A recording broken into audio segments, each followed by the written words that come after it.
O Maurício Maruco, tá preparado para o gosto ou não gosto e por quê? Ué, tô aqui, não tem jeito, Então né? vamos lá, hein? Ó, gosto ou não gosto e por quê? Solta aí, produção. Gosto ou não gosto e por quê? O convidado de hoje é Maurício Maruca, aqui no Varanda Cast. Sem qual é, hein, Maruca? Sem qual é. Vou te falar o nome, você vai falar se você gosta, se você não gosta e por quê. O primeiro nome que eu quero colocar aqui na mesa é o nosso último convidado aqui no Varanda Futebol Debate, aliás, o último convidado antes de você, Felipe Mendes. Gosta ou não gosta e por quê? Não. Não gosta do Felipe Mendes? Por quê? Não gosto de gente que tem preço pendurado na orelha. Tem preço pendurado na orelha? É, que tem o precinho pendurado assim. Pagou, levou. Pagou, levou? É. Esse é o Felipe Mendes? Não gosto. E, no mínimo, tinha que ser um pouco mais educado ao se referir às pessoas. É um cara muito mal educado. Deixa assim que tá bom. Tá aí, hein? Felipe Mendes, hein? Felipe Mendes não agrada Maurício Maruca. O segundo nome do gosto ou não gosto e por quê é Marcelo Pirillo Teixeira. Olha, eu não consigo te dizer se eu gosto ou não gosto, porque eu nunca tive relacionamento nenhum com o Marcelo. Como pessoa, eu não posso falar nada do Marcelo. Poxa, eu seria injusto se eu falasse dele como pessoa. Eu não gosto dos métodos administrativos dele. Eu não gosto dos métodos políticos dele. Isso eu não gosto. Mas ele como pessoa, não posso me referir a ele em relação a isso. Tá aí. Maurício Maruca aqui no Gosto ou Não Gosto e Por quê? O terceiro da lista, agradecer a produção que preparou os nomes para mim, Maurício Maruca, é sobre a imprensa que cobre o Santos Futebol Clube, de forma bem ampla. Qual a sua avaliação sobre a imprensa que atualmente cobre o Santos Futebol Clube? Você gosta ou não gosta e por quê? Acho que existem duas imprensas, né? A imprensa da Baixada e a imprensa de fora da Baixada. A imprensa de fora da Baixada praticamente desconhece a existência do Santos, o que é uma aberração, porque é uma imprensa que está aí trabalhando para os outros times. E se a imprensa de fora de Santos trabalha para os outros times, como é que eu vou criticar a imprensa de Santos se for trabalhar para a gestão que está no time do Santos? Eu venho de uma época que os jornalistas eram completamente independentes. Você tinha até programas de comédia assistindo os programas jornalísticos, porque as brigas que aconteciam, muitos eram armadas, lógico, mas você via que o cara não tinha cuidado para falar as coisas, porque ele não estava vinculado a ninguém. Hoje tem muito vínculo, né? A gente entende que a vida custa caro. Então, o cara precisa pensar também no lado pessoal dele. Eu não concordo com isso. Você acredita na independência da imprensa que cobre o Santos Futebol? Não. Exclusivamente a imprensa que cobre o Santos? É uma imprensa que hoje você escuta e você acredita de cara naquilo que você está ouvindo, aquilo que você está lendo? Você acredita na independência, na verdade do jornalismo que cobre o Santos Futebol Clube hoje? Com algumas exceções, como você, por exemplo, não é porque eu estou aqui, com algumas exceções, eu não acredito no restante. Mudou muito, Maruca? Muito, muito. Por que aconteceu essa mudança? Existem hoje conchavos, matérias publicadas em troca de algo. Por que perdeu essa credibilidade o noticiário do Santos Futebol Clube? Precisa responder. Ah, sim. Isso é importante. O torcedor talvez, num papo como esse, tem uma visão que talvez ele não se atentou ainda, né? Porque os programas jornalísticos hoje têm dono, né? Principalmente os programas jornalísticos do Santos, a maioria tem dependência econômica de uma organização. Tem um conflito de interesse. Tem. Você não tem como falar algo que não esteja funcionando. Eu não vou poder falar mal do meu patrão, pô. Do seu patrão, que te deposita lá todo dia quinto dia útil do mês. E vou ser sincero, a culpa não é do patrão. Exato. O patrão está dando emprego, está pagando o salário. Ué, se eu falar é de quem mal, eu vou aceita, perder né? o emprego. Perfeito. E tem um conflito de interesse claro aí, né? Isso acontece muito no Santos. Muito. Muito.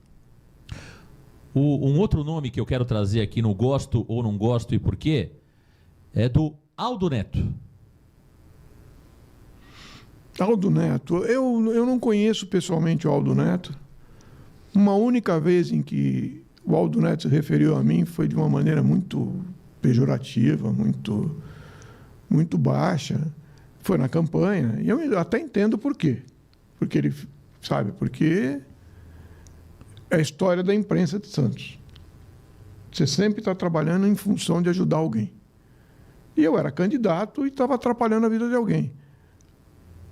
Mas eu sempre falo, pô, você pode ser jornalista, pode criticar, pode fazer o que for. Não pode baixar o nível, só isso. Mas quanto à vida pessoal do Aldo, eu não conheço o Aldo, então não posso falar também. Quero que o Aldo se dê muito bem na vida, ouço que ele é uma pessoa que tem dificuldades na vida, então torço pelo sucesso dele pessoal, mas não conheço e pelo jeito não vou conhecer. Tá aí o Maurício Maruca aqui no Gosto ou Não Gosto e Por quê. E olha, pra gente fechar, um concorrente das últimas eleições, Ricardo Agostinho. Ai. Ricardo Agostinho. O Ricardo Agostinho é um cara muito agradável no trato. É um cara que fala muito bem. É um cara que, nas eleições, ele nunca foi desagradável comigo ou com nenhum outro candidato. Ele tinha as pessoas ao lado dele para fazerem isso. E isso me queimou muito. Eu acho que se você colocar pessoas para mentir sobre o que você faz ou o que você é como se você estivesse fazendo. Então não adianta ser muito agradável. Mas não tenho nada contra ele, não. Deixa o Ricardo viver a vida dele.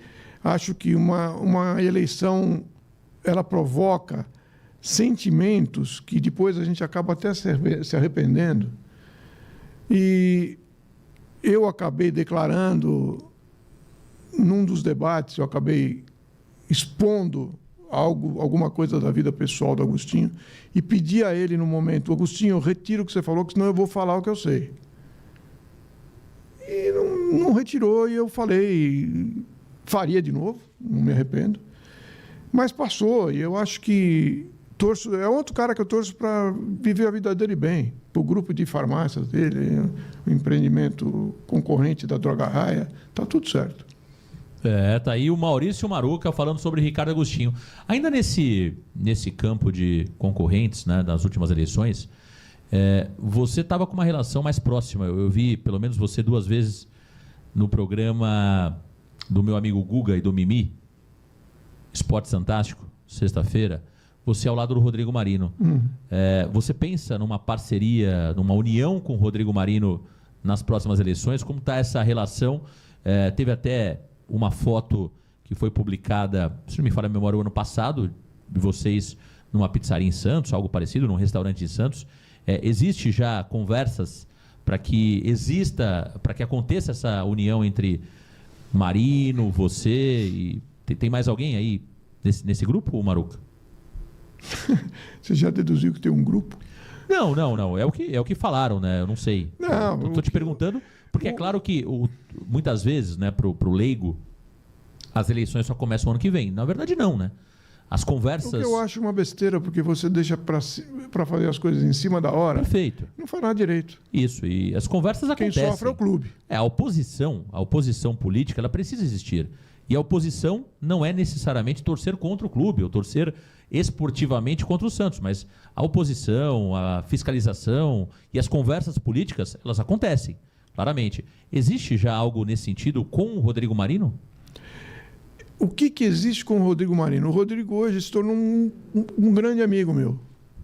Eu não conhecia o Rodrigo antes pessoalmente, conheci na campanha. Aliás, eu conheci o Rodrigo Marino no dia do debate aqui do Varanda. E, não sei, a gente acabou firmando uma amizade, porque a gente tem uma coincidência de pensamentos em relação a pessoas que foi muito legal de saber que ele pensa assim também. Então, se você me perguntar se existe alguma coisa em relação a composições, não sei o quê, eu te diria que no momento não existe, mas se tiver que fazer uma composição com o Marino, se eu resolver fazer alguma coisa, eu não tenho a mínima dúvida que eu farei. Não tenho, porque eu acho que é uma figura que precisa estar dentro do Santos. É uma família que tem tradição na cidade, tem tradição no clube, e ele merecia, inclusive eu digo hoje, ele merecia a melhor sorte nas candidaturas que ele teve. Ô Maruca, o Santos tem oposição? Qual que é a oposição hoje? Quem é o líder da oposição do Santos Futebol Clube? A gente tem o presidente Marcelo Teixeira, mas qual é a oposição do Santos? Existe oposição? E quem é o líder dessa oposição do Santos? É o Maurício Maruca? Não, eu não me considero líder de nada, eu sou oposição. Você é oposição declarada ao Marcelo? Sou oposição a essa gestão, a esse modelo de gestão. Sou. Acabou. Se alguém me perguntar se você ficar em cima do muro, não, aqui, nunca subi no muro em relação a isso. Inclusive, eu sou oposição porque eu acho que é uma candidatura que não devia ter existido. Você é oposição desde o primeiro dia de gestão do Marcelo Teixeira? Desde o primeiro dia da confirmação da candidatura dele. Que eu acho que ele não podia ter sido candidato. E o que você responde, Maruca, para aqueles que dizem que o Santos não tem oposição, que é uma oposição frágil? O Santos não tem... A oposição do Santos, ela não tem espaço para se mostrar. Aí nós vamos entrar naquele problema da imprensa. Mas o Santos tem oposição, sim. É que tem muito torcedor, e eu percebo que você está falando, que eu tenho certeza que no chat está falando, Marcão, você está falando de política agora? Não é hora de falar de política, mas é importante falar sobre política, né, Maruca? Acho que muitos entram nessa lábia que, olha, não se pode falar em política porque isso atrapalha a parte esportiva. Pelo contrário, né? São situações que deveriam andar em vias diferentes, né? A questão política precisa andar, a fiscalização precisa acontecer, as críticas fazem parte, a oposição faz parte e o campo esportivo é uma outra questão, né? Olha, o torcedor tem que entender uma coisa, não é uma questão política, é uma questão de fiscalização. Exato. Você não pode baixar a sua guarda porque o Neymar chegou. Muito pelo contrário, você tem que levantar a sua guarda agora e fiscalizar para ver se não vai perder a chance que está tendo com o Neymar aqui. Por vaidade, por má gestão. E quem faz isso? Quem fiscaliza. O torcedor não tem obrigação de fiscalizar nada. O torcedor, ele é emoção, já falei. Ele tem que se emocionar com o Neymar, tem que se emocionar com a vitória do clube, mas ele tem que cobrar que alguém fiscalize. É isso que é oposição para mim. E a imprensa tinha que entender que a oposição existe e tinha que ter espaço. Para quê? Justamente para aquele cara que ele apoia, no fundo ele apoia, esse jornalista apoia o cara, não faça as besteiras que costumam fazer em qualquer clube por falta de espaço da oposição. Eu não estou aqui pedindo para nenhum opositor aparecer em programa, não é nada disso, não. Mas não esconda o que está acontecendo. Não joga para baixo do tapete.